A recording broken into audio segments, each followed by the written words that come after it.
வணக்கம் உறவுகளே. பாராளுமன்ற தேர்தல் நடந்து முடிஞ்சு தேர்தல் முடிவுகள் எல்லாமே வெளியாயிருக்கு. இந்த முறை பாராளுமன்ற தேர்தல் ரொம்பவுமே வித்தியாசமானதா இருந்திருக்கு. எதிர்பார்க்காதது எல்லாமே நடந்திருக்குது. அதிகளவானவர்கள் நினைத்ததை விட வித்தியாசமான முறையில் தான் இந்த தேர்தல் முடிவுகள் அமைஞ்சிருக்கு. முக்கியமாக தமிழ் கட்சிகளுக்கு அதிர்ச்சியூட்டும் வகையாக தான், தமிழ் தேசியத்துக்கே ஒரு அதிர்ச்சியூட்டுற விதமாக தான் இந்த தேர்தல் முடிவுகள் இருந்திருக்குது. தெற்கில் மாற்றம் நடக்கிறது, அது ஏற்கனவே நடந்த ஒன்று. அதை தொடர்ந்து அங்கேயும் மற்ற பாராளுமன்ற தேர்தலையும் அந்த தாக்கம் இருக்குமென்றது எல்லாருக்குமே தெரியும்.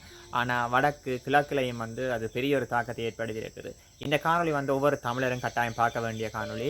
இதில் நான் நிறைய விடயம் பேச போகிறேன். முக்கியமான நிறைய சம்பவங்கள் சொல்ல போகிறேன். இந்த தேர்தலில் நடந்த முக்கியமான சில சம்பவங்கள், இந்த தேர்தலுக்கு பிறகு நடந்த சம்பவங்களை பற்றி தான் இதில் நிறைய பேச போகிறேன். வாங்க தொடர்ந்து பேசலாம். NDP கட்சி இந்த மாதிரி ஜனாதிபதி தேர்தலில் கடுமையான போட்டியில் மத்தியில் வெற்றி பெற்றிருந்தாங்க. கிட்டத்தட்ட 43% வாக்குகளை பெற்று அதுக்கு பிறகு வெற்றி பெற்றிருந்தாங்க. இந்த ஜனாதிபதி தேர்தலை சந்திக்கிற முதல் அவங்கள்ட்ட இருந்த பாராளுமன்ற உறுப்பினர் பார்த்தீங்கன்னு சொன்னால் 3 பாராளுமன்ற உறுப்பினர் தான் இருந்திருக்கிறாங்க. இப்போ இருக்கிற பாராளுமன்ற உறுப்பினர் எண்ணிக்கை பார்த்தீங்கன்னு சொன்னால் 159.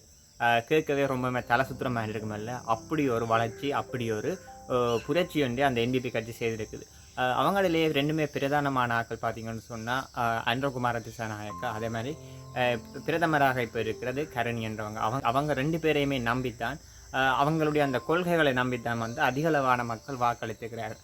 இதுவரை கூட பார்த்தீங்கன்னு சொன்னால் நிறைய பேர் முகம் கூட தெரியாது, யார் யார் பாராளுமன்ற தேர்தல் நிற்கிறாங்க, என்ன செய்துட்டு இருந்தாங்க, அவங்க எந்த ஒரு எதுவுமே தெரியாமல் கூட நிறைய பேர் வெற்றி பெற்றிருக்கிறாங்க. 159 பேர்னு சொன்னால் உண்மையிலேயே எல்லாருமே ஆச்சரியப்படக்கூடிய ஒரு தான். 3 பாராளுமன்ற உறுப்பினர் இருந்த ஒரு பாராளுமன்றத்தில் இப்போ 159 பேர் ஒரு கட்சி சார்பாக இருக்க போகிறாங்கன்னும் போது உண்மையிலேயே இப்படி ஒரு சந்தர்ப்பம் இப்படி நடக்கிறதுக்கு வாய்ப்பு இருக்காண்டி எல்லாருமே தலையை பிக்கிற அளவுக்கு தான் அவங்களோட வெற்றி இருந்திருக்கு. இவ்வளோ காலமும் தமிழ் தேசிய கட்சிகள் எல்லாம் பார்த்து சொன்னால் வடக்கு கிழக்கில் ஆளுகை செலுத்தும். இந்த முறை ஃபுல்லாக 3 ஆசனங்களை பெற்று அவங்க பெரும்பான்மையாக வெற்றி பெற்றிருக்கிறாங்க. இங்கே போட்டியிட்டவர்கள் தமிழர்களாக இருந்தாலும் அது பார்த்திங்கன்னு சொன்னால் அவங்கள கட்சி ஒரு அரச கட்சியாக இருந்து 3 ஆசனங்கள், அதுவும் வேறு குழுக்களோட போட்டியிடாமல் வளமையாக யாழ்ப்பாணம் கிளிநொச்சி தேர்தல் தொகுதியில் இங்கே இருக்கிற கட்சிகள் சிலது அரசு தரப்போட இணைஞ்சு போட்டியிடும். அப்படி போட்டியிட்டு தான் வெற்றி பெற்றுக்கிறாங்க. சுதந்திர கட்சியை பிரதிநிதிப்படுத்தி இருந்திருந்தால் 6 பேருமே யாழ்ப்பாண கிளிநொச்சி தொகுதியில் தமிழ் தேசிய அரசியலில் இல்லைன்னு சொன்னால் தமிழ் அரசியல் கட்சிகளோட சம்மந்தப்பட்டவர்களாக இருந்திருக்கிறார். எப்படி இவங்க இந்த தேர்தலில் வெற்றி பெற்றாங்கன்னு சொன்னால் சில சம்பவங்கள் இருக்குது. அவங்க சில மாசான சம்பவங்களை செய்திருக்கிறாங்க. அதை பற்றி யாருமே உணராமலும் இருந்திருக்கிறாங்க. ஆனால் அதோட தாக்கம் நான் ஏற்கனவே ஒரு வீடியோ சொல்லியிருக்கேன். அது பிறகு காலத்தில் பெரிய தாக்கங்களை ஏற்படுத்தலாம். அதை அரசாங்கம் சரியாக கண்டுகொள்ளணும். இல்லைன்னு சொன்னால் அது பிறகு காலத்தில் பெரிய பிரச்சனை வரும். நான் அதை இப்போ உங்களை சிம்பிளாக சொல்லிடுறேன். என்னென்னு சொன்னால் அவர்கள் போட்டிக்கு நிறுத்தின ஒவ்வொருவருமே பார்த்தீங்கன்னு சொன்னால் ஒரு தொழிற்சங்கங்களோட தொடர்புடையவர்கள். வைத்திய சங்கமாக இருக்கட்டும், மின்சார சங்கம், மின்சார சபை சங்கம், அதே போல் ஆசிரியர் சங்கங்களோட தொடர்புடையவர்களாக அங்கே பிரதிநிதிப்படுத்துகிறாங்க ஒவ்வொரு மாவட்டங்கள்லையும். அப்படி மாவட்டங்களை பிரதிநிதிப்படுத்தும் போது அந்த குடும்பம் சார்ந்த போர்டு, அவர்களுடைய சொந்தக்காரர்கள், ஒரு அம்மா அப்பா, அவங்க சார்ந்த போட்டு எல்லாமே முழுவதும் இந்த கட்சிக்கு போகிறதுக்கான வாய்ப்பு இருக்குது. அதையும் திட்டமிட்டு அவங்க செய்திருக்கிறாங்க. அதை ஒரு வெற்றிகரமாக முடிச்சிருக்கிறாங்க. ஏன்னு சொன்னால் இவ்வளோ காலம் அரச தரப்புகளோட அரச தரப்புகளுக்கு எதிராக போராட்டங்களை சில தொழிற்சங்கங்கள் எல்லாம் பார்த்தீங்கன்னு சொன்னால் கூட இவங்களோட இருந்திருக்கிறாங்க. இவங்கெல்லாம் இந்த தேர்தலில் பெரிய ஒரு மாற்றத்தை உருவாக்கி வெற்றியை பெற்று உள்ளுக்கு போயிருக்கிறாங்க. இனி அவங்களுடைய சம்பளங்கள் உயர்த்தணும், அவங்களுடைய தேவைகளை பூர்த்தியாக்க வேண்டும் என்றது ஒரு பெரிய பிரச்சனை இருக்கும். அதை அவர்கள் சரியாக செய்தார்கள்னு சொன்னால் ஒரு வெற்றி பாதையில் செல்வார்கள். இல்லைன்னு சொன்னால் அது மிகப்பெரிய ஒரு சவாலை உருவாக்கும். என்னதான் அவர்கள் வெற்றி பெற்றாலும் பார்த்தீங்கன்னு சொன்னால் அவர்கள் சொன்னதை செய்திருக்கிறார்கள், நிறைய விடயங்களை செய்திருக்கிறார்கள்.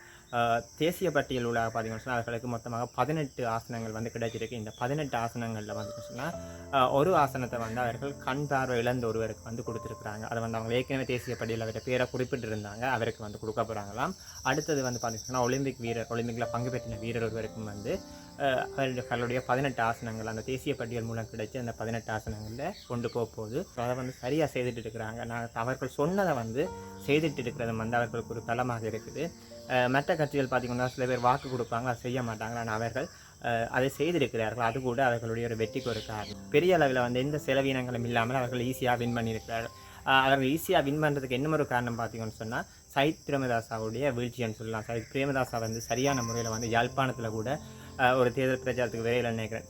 எனக்கு நல்ல ஞாபகம் இருக்குது. NDP கட்சி சார்பாக அன்றகுமார திசாநாயக்கா தன்னுடைய ஜனாதிபதி தேர்தலில் ஒரு ஹோட்டல் ஒன்றில் சின்ன ஒரு இடத்துல அந்த கூட்டத்தை நடத்திட்டு போயிருந்தார். இந்த முறை அவர்கள் மிகப்பெரிய ஒரு கூட்டத்தை கிட்டத்தட்ட ஒரு 3-4 கொட்டகை போட்டு பெரிய அளவில் வந்து செய்திருந்தாங்க. அதே கூட அவங்களுக்கு ஒரு யாழ்ப்பாணத்தில் வந்து கடைசி நேரத்தில் ஒரு பயத்தை உருவாக்கி இருந்தது மெட்டாக்களுக்கு. அதை விட ஒரு கடைசி நேரத்தில் யாழ்ப்பாணத்தில் அன்றகுமார் திசாநாயக்கா வந்து ஒரு கூட்டத்தை நடத்துகிற அளவுக்கு எவ்வளோ பெரிய ஒரு தமிழர்களுடைய ஆதரவை அவர்கள் பெற்றுக்கொள்ள விரும்பி இருப்பார்கள். அவ்வளோ வேறு இடங்கள் இருக்கிற பிரச்சாரங்கள் எல்லாத்தையும் விட்டு இங்கே வந்து செய்திருக்கிறாங்க. அதில் வெற்றியும் பெற்றிருக்கிறார்கள். சயித் பிரேமதாசா ஜனாதிபதி தேர்தலில் ஏற்பட்ட பின்னடைவுக்கு பிறகு அவர்களுக்கு பார்த்தீங்கன்னா அதிக அளவு செலவுகள் இருக்கும்.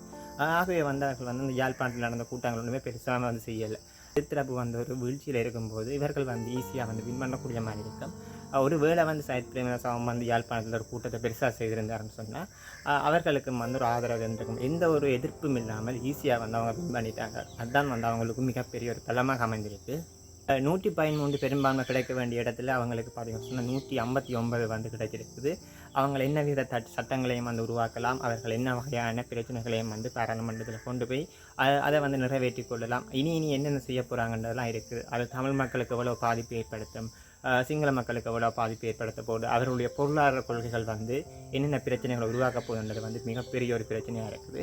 சில பேர் சொல்லிட்டு இருக்கிறாங்க தமிழ் தேசிய அரசியல் தோற்று விட்டது, தமிழ் தேசியத்தில் இருந்தவர்கள் வந்து ஃபுல்லாக வந்து அன்ற பக்கம் போயிட்டாங்க. அது வந்து போய் இந்த முறை பார்த்திங்கன்னா தமிழ் கட்சிகள் வந்து பல வந்து பிரிஞ்சு போட்டியிட்டது. ஆகவே வாக்கு சிதறல் ஏற்பட்டது. அந்த தமிழ் கட்சிகளுக்கு கிடைச்ச வாக்குகள் கொஞ்சம் கொஞ்சமாக பிரிஞ்சு பூவை விட்டு அது வந்து தோல்வியில் முடிஞ்சிருக்குது. அதே போல் சுயேட்சை குழுவாக போட்டியிட்ட டாக்டர் அர்ச்சுனா வந்து வின் பண்ணியிருக்கிற கிட்டத்தட்ட 27,000 போட்டுக்கிட்ட அதுவும் இங்கால வந்துருக்குது. தமிழ் கட்சிகளுக்கு கிடைச்ச வாக்குகள் வந்து ஒரு கட்சிக்கு அதிகமாக கிடைக்காம போயிருக்கு. அதாவது வளமையாக வந்து ஒரு 2 கட்சிக்கு தான் கிடைக்கிற வாக்குகள் வந்து கிட்டத்தட்ட இந்த ஒரு 6 கட்சிக்கிட்ட பிரிஞ்சு போன வழியாக தான் அவர்களால் வந்து அந்த ஆசனங்களை கைப்பற்றாமல் போக 3 ஆசனங்கள் அப்படியே என்பிபி பக்கம் போயிருக்கு.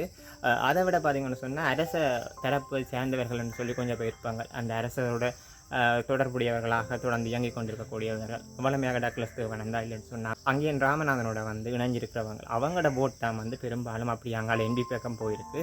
அதை விட கொஞ்சம் அவர்களுக்கான அலை ஒன்று உருவாகியிருக்கு, ஒரு மாற்றத்துக்கான அலை ஒன்று, அந்த போட்டும் வந்து அங்கால போயிருக்கு. அதுதான் அவர்கள் வெற்றியடைய காரணமே ஒழிய தமிழ் தேசிய அரசியல் வந்து தோற்று போயில. அதை விட நிறைய போட் வந்து ரிஜெக்ட் ஆகிருக்கு. வாக்கு இப்படி அளிக்கிறதுன்ற முறையை வந்து நாங்கள் சொல்லிக் கொடுக்கணும். அதை விட நிறைய பேர் வந்து போட் பண்ணாமல் இருக்கிறாங்க.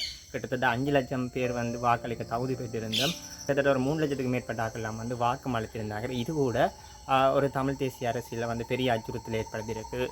இப்போ வந்து பெரிய ஒரு பொதுக்கட்டமைப்பை உருவாக்க வேண்டிய தேவை ஒன்று இருக்குது.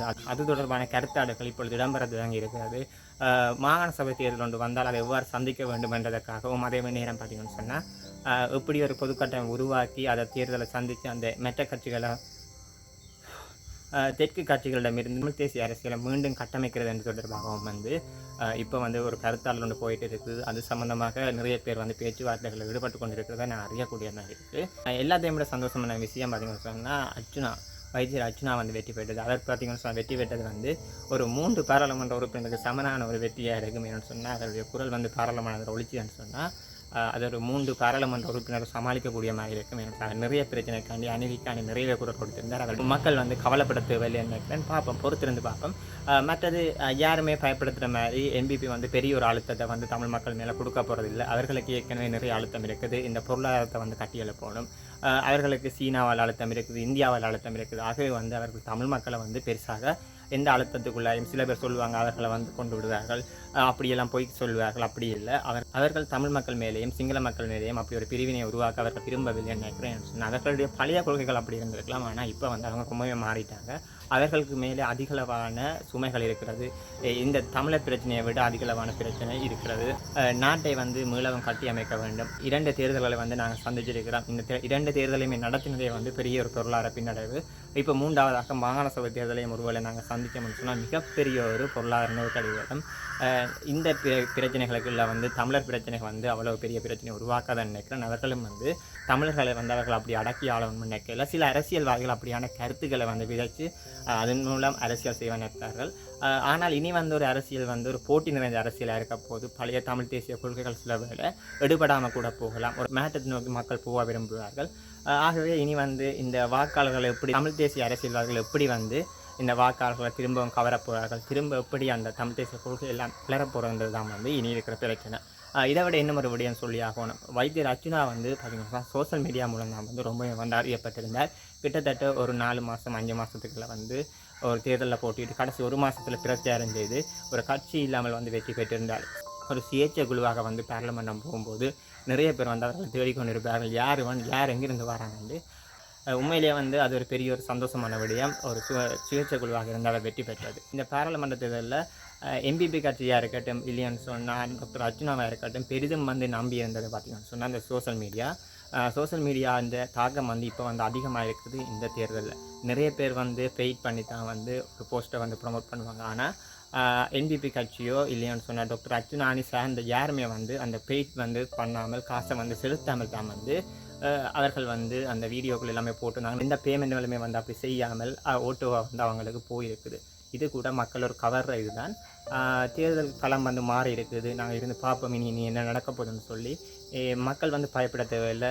இப்போ இருக்கிற நிலைமையை விட நல்ல நிலைமைக்கு தான் நாங்கள் போவோம்னு நாங்கள் நம்புகிறோம். தவறான கருத்துக்களை வந்து பகிராதீங்க. அது உண்மையிலேயே வந்து ஒரு தேவையில்லா விடயம். அவர்கள் வந்து அனைவரையுமே வந்து ஒன்றாக தான் பார்ப்பார்கள். பயப்படுற மாதிரி ஒன்றுமே நடக்கிறதுக்கு இல்லை. அவர்களுக்கு அதை விட பெரிய அழுத்தங்கள் நிறையவே இருக்குது. ஓகே ஃப்ரெண்ட்ஸ், நாங்கள் முன்னும் ஒரு காணொலியில் சந்திப்போம். இந்த காலில் வந்து நான் நிறைய விடயம் பேசியிருந்தேன். வைத்தியர் அர்ச்சுனா பற்றி பேசியிருந்தேன். அதே போல் எம்பிபி கட்சி பற்றி பேசியிருந்தேன். அவர்கள் தேர்தலில் எப்படியெல்லாம் வெற்றி பெற்றார்கள்னு சொல்லியிருந்தேன். எங்களோட கட்சிகள் எப்படி தோற்றுதுன்னு சொல்லியிருந்தேன். தமிழ் தேசிய அரசியல் எப்படி கட்டியெழுப்பலாம்னு சொல்லியிருந்தேன். தமிழ் தேசிய அரசியல் எப்படி எடுத்து செல்ல வேண்டும் என்று சொல்லியிருந்தேன். நிறைய விடயங்களை பேசியிருந்தேன். உங்கள் கருத்துக்களையும் வந்து நீங்கள் வந்து கமெண்ட் பண்ணுங்கள். நாங்கள் முன்னும் ஒரு காணொலியில் சந்திக்கலாம்.